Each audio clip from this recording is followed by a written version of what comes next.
I like to work out outside. I like to go for a run out in public. But before I go outside in public, I put my running gear on and I have to stare at myself in the mirror. I have to make sure the ladies are giving me direct eye contact, right? Sometimes I look down, it's a real Steve Buscemi situation. You know what I'm talking about? Or you didn't get that reference. Googly eyes, like the arts and crafts. Sometimes I look down, it's a real googly situation. So I have to un-Google them, and then I go for a run. I do like to come up with songs, so I have an original song I'd like to share with you tonight. Woo! Yeah, thanks. I see you staring back at me, and I can tell you're emotionally damaged. It's plain to me, it's clear to see you are emotionally damaged. Yeah, running song title, staring at myself in the mirror. That's my motivation song before I un-Google my boobies and go for a run.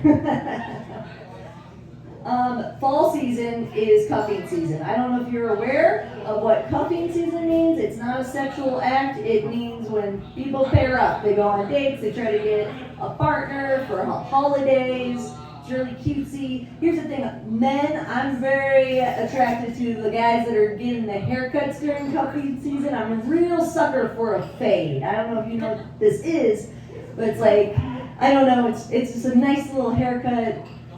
And I just, sometimes, that's my thing. I like a nice fade. I just want to fade away that facade, you know? Or, for my nerds in the house, like, cozy up to that correlation. You can only get that if you have glasses. Okay, that was a nerdy one.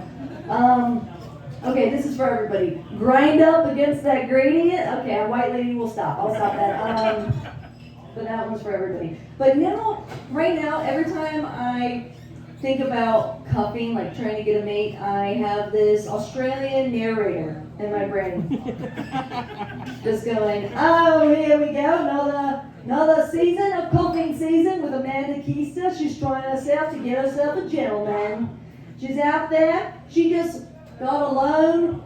She refinanced a mortgage on a house she doesn't even own. Yeah, for some perfume to get herself a mate. Oh, she's going to approach the gentleman. Oh no. Oh no. Oh no. She shorted her pants. Yes. She's out for this cuffing season. Better luck next time. Yeah. Every year. Sorry. On the other side of the world, or so I went from Aussie. I'm going to give you an impression. This is an impression of Julia Andrews. So she's from England. Julia Andrews singing Milkshakes. This is Julia Andrews singing Milkshakes. My milkshake brings all the boys to the yard, and they're like, it's better than yours. Damn right. It's better than yours, I can teach you, but I'd have to charge. That was Julie Andrews singing Milkshakes. Yeah. Yeah, this is the heels on the left. Yeah, you got the reference, yep. It's very right there. Also, my favorite fall snack, really it's my favorite any kind of snack, is Cheez-Its. You guys like Cheez-Its? Yeah!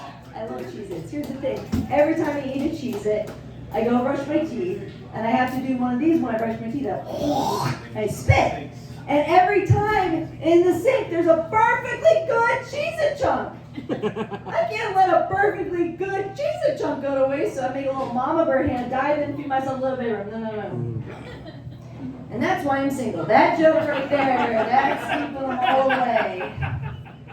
That is my favorite joke. I'll never get rid of it. All the comedians that have heard it many times groan every time. I love that. So thank you for bearing with me. I do believe in ghosts. I know Halloween just happened, and I swear I saw one. It chose me. I was at Whole Foods, about to leave the sliding glass door, and I saw this apparition of a ghost, and I was like, it's chosen me. And then the doors open, I looked over, and there's a guy vaping on the side. I was like, I still believe in ghosts. I'm very meticulous. I don't know if you know this about me. I'm very particular. I like things in a certain order. For example, being from the Midwest, my car is ready for that snow when it comes. I'm sorry, I said the S word. I've got kitty litter, and I've got shovel, and I have a blanket, and a candle. Ask me after the show if you know why the candle, but if you don't know why. But here's the thing, very meticulous. My dad knows how meticulous I am. He came up to me for some advice. He said, Amanda, I know you're very particular, you're meticulous. I have this problem. Danny boy, our Bernese mountain dog. And I say, our Bernese mountain dog. I can't afford a purebred.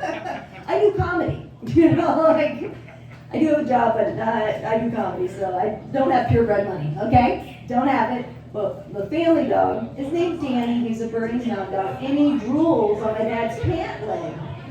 And he goes, every time I go somewhere, Danny's drool is on the pant leg, and people think it's something else. I go, I got you, Dad. This is what you need to do. Every time you go somewhere, you say, hey, everybody, this is my dog's drool. And you say, this is my dog's cum.